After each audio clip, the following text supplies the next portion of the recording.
15 ವರ್ಷದಿಂದ ಚಿಕ್ಕಬಳ್ಳಾಪುರದಲ್ಲಿ ದರ್ಖಾಸ್ತು ಕಮಿಟಿ ಅಷ್ಟೇ ಆಕ್ಟಿವ್ ಆಗಿರಲಿಲ್ಲ. ನಾನೀಗ ದರ್ಖಾಸ್ತು ಕಮಿಟಿ ಮೀಟಿಂಗ್ ಮಾಡಿದ್ದೀನಿ, ನಾನು ಚೇರ್ಮನ್ ಆಗಿರೋದ್ರಿಂದ.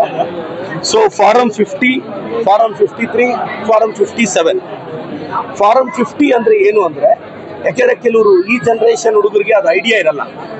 ಫಾರಂ 50 ಅಂದರೆ ಇದು 1990ರಲ್ಲಿ ಬರುತ್ತೆ. ಜನರಲ್ ಅವರಾದ್ರೆ 3 ವರ್ಷಕ್ಕೆ ಮುಂಚೆ ಪೊಸಿಷನ್ ಅಲ್ಲಿ ಇರಬೇಕು. SC ST ಆದ್ರೆ 1 ವರ್ಷಕ್ಕೆ ಮುಂಚೆ ಪೊಸಿಷನ್ ಅಲ್ಲಿ ಇದ್ರೆ ಆ ಆಧಾರದ ಮೇಲೆ ಲ್ಯಾಂಡ್ ಕೊಡ್ತಾ ಇದ್ರು.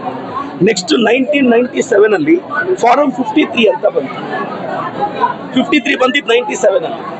ಅಲ್ಲೂ ಜನರಲ್ ಅವರು 3 ವರ್ಷ, SC ST 1 ವರ್ಷ ಇದ್ರೆ ಲ್ಯಾಂಡ್ ಕೊಡ್ಬೋದಾಗಿತ್ತು. ನೆಕ್ಸ್ಟ್ 2005 ಅಲ್ಲಿ ಫಾರಂ 57 ಅಂತ ಬಂತು. ಇವಾಗ ನಾವು ಫಸ್ಟ್ ಫಾರಂ 53 ಕ್ಲಿಯರ್ ಮಾಡಿ 57 ಕ್ಲಿಯರ್ ಮಾಡಬೇಕು.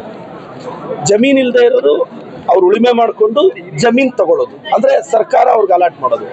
ಈಗ ನನ್ನಲ್ಲಿ 634 ಕಸಬಾ ಅಲ್ಲಿ ಫಾರಂ 53 ಬಂದಿದೆ.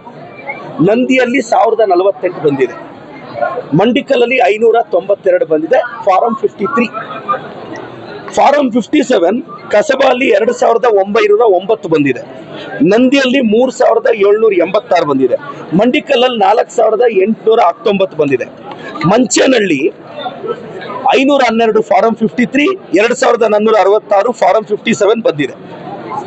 ಈಗ ಈ ಫಾರಂ 57 ಒಂದು ಹೊಸ ರೂಲ್ ಬಂದ್ಬಿಟ್ಟಿದೆ. ಈ 53 ಕೊಡುವಾಗ ಜಮೀನ್ ಇದ್ರೆ ಅಲಾಟ್ ಮಾಡಬಹುದಾಗಿತ್ತು. ಗೋಮಾಳದಲ್ಲಿದ್ರೆ ಮಾತ್ರ ಕೊಡಬೇಕು ಅನ್ನೊಂದು ರೂಲ್ ಇದೆ. ಈಗ ಇದನ್ನೆಲ್ಲ ಪರಿಶೀಲಿಸಿ ಈಗ ಮೀಟಿಂಗ್ ಮಾಡಿದ್ದೀನಿ.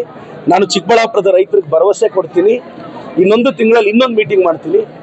ಶೀಘ್ರವಾಗಿ ಮೀಟಿಂಗ್ ಮಾಡಿ ಎಷ್ಟೆಷ್ಟು ಫೈಲ್ ಕ್ಲಿಯರ್ ಆಗುತ್ತೋ, 5, 10, 20, 30, 40 ಎಷ್ಟು ಫೈಲ್ಸ್ ಕ್ಲಿಯರ್ ಆಗುತ್ತೋ ಆದಷ್ಟು ಬೇಗ ರೈತರಿಗೆ ಅವ್ರಿಗೆ ಜಮೀನು ಕೊಡೋ ಭರವಸೆ ನಾನು ಕೊಡ್ತೀನಿ. ಬಹಳ ವರ್ಷಗಳಿಂದ ಆಗಿಲ್ಲ ಸರ್. ಬಹಳ ಒಂದು ಹೇಳ್ತೀನಿ, ನೀವು ಯಾರು ಪೊಸಿಷನ್ ಅಲ್ಲಿ ಇದ್ದೀರಾ ನಿಮ್ಗೆ ಯಾರಿಗೂ ನಾವು ತೊಂದರೆ ಕೊಡಲ್ಲ.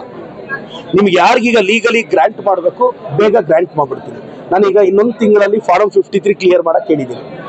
ಎಷ್ಟು ಕ್ಲಿಯರ್ ಆಗುತ್ತೆ ಫಾರಂ 53 ಆಗಿದ ತಕ್ಷಣ 1 or 2 months ಅಲ್ಲಿ ಫಾರಂ 57 ಮಾಡ್ತೀನಿ. ನಾನು ಎಲ್ಲ ರೈತರಿಗೆ ರಿಕ್ವೆಸ್ಟ್ ಮಾಡ್ತೀನಿ, ಹಣ ಯಾರೇ ಮಧ್ಯವರ್ತಿಗಳು ಯಾರು ಏನು ಹೇಳಿದ್ರು ಯಾರಿಗೂ ನೀವು ₹1 ಕೊಡಬೇಡಿ. ಕಾನೂನು ರೀತಿ ಇರೋ ಫೈಲ್ನ ನಾನು ಆದಷ್ಟು ಬೇಗ ಕ್ಲಿಯರ್ ಮಾಡ್ತೀನಿ.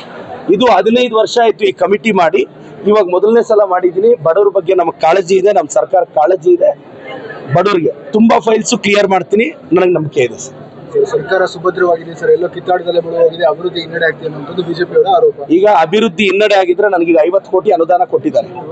ಈ 50 ಕೋಟಿ ಅನುದಾನದಲ್ಲಿ ಅರೂರು ಪಕ್ಕದಲ್ಲಿ ಒಂದು ರೋಡು, ದೊಡ್ಡ ರೋಡು, ಅಲ್ಲೊಂದು ರೋಡ್ ಹಾಕಿಸ್ತಾ ಇದ್ದೀನಿ. ಈ ಕಡೆ ಕಸಬಾಲ್ ರೋಡ್ ಹಾಕಿಸ್ತಿದ್ದೀನಿ, ನಂದಿ ರೋಡ್ ಹಾಕಿಸ್ತಾ ಇದ್ದೀನಿ. 50 ಕೋಟಿಗೆ ಈಗ DC ಆಫೀಸಲ್ಲೇ ನೀವು ವಿಚಾರಿಸಿ, 50 ಕೋಟಿಗೆ ಅವ್ರ ಅಡ್ಮಿನಿಸ್ಟ್ರೇಟಿವ್ ಅಪ್ರೂವಲ್ ಕೊಡಬೇಕು ಸರ್, ನಾಳೆ ಲಿಸ್ಟ್ ಬೇಗ ಕಳಿಸಿ ಅಂತಿದ್ದಾರೆ. 50 ಕೋಟಿ ರೆಡಿ ಇದೆ, ಸರ್ಕಾರ ಕೊಟ್ಟಿದೆ. ಈಗ ನಮ್ಗೆ ಮೈನರ್ ಇರಿಗೇಷನ್ ಅದು ಇದು ಅನುದಾನ ಇದೆ. ಸುಮ್ಮನೆ BJP ಅವ್ರಿಗೆ ಮಾಡೋ ಕೆಲಸ ಇಲ್ಲ, ಅವ್ರು ಏನೇನೋ ಒಂಥರ ಆಡ್ತಿದ್ದಾರೆ. ಇಬ್ರು 2 ಕಣ್ಣಿದ್ದಂಗೆ. ನಾನು CM ಬಗ್ಗೆ ಮಾತಾಡೋಷ್ಟು ಅರ್ಹತೆ ನನಗಿಲ್ಲ. ನಾನೊಬ್ಬ ಸಾಮಾನ್ಯ ಕಾರ್ಯಕರ್ತ. ಪಕ್ಷ ಏನ್ ಹೇಳಿದ್ರೆ ಅದು ಕೇಳ್ತೀನಿ ಸರ್. ಸಚಿವ ಸ್ಥಾನದಲ್ಲಿ ನನಗೆ ಸಚಿವ ಸ್ಥಾನದ ಆಸೆ ಆಕಾಂಕ್ಷೆ ಖಂಡಿತವಾಗೂ ಇದೆ. ನಾನು ಅದನ್ನು ವ್ಯಕ್ತಪಡಿಸ್ತಾ ಇದ್ದೀನಿ.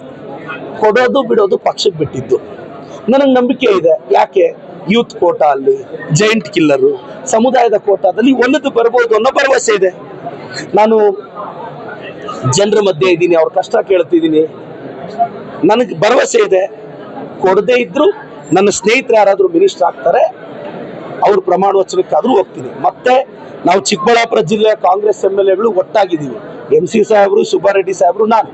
MC ಸಾಹೇಬ್ರೆ ಮುಂದುವರಿಸಿದ್ರೆ ನಾನು ಸುಬ್ಬಾರೆಡ್ಡಿ ಸಾಹೇಬರು ತುಂಬಾ ಖುಷಿಯಿಂದ ಸಹಕರಿಸ್ತೀವಿ.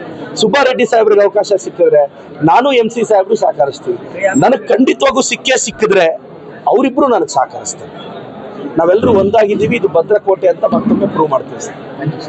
Thank you.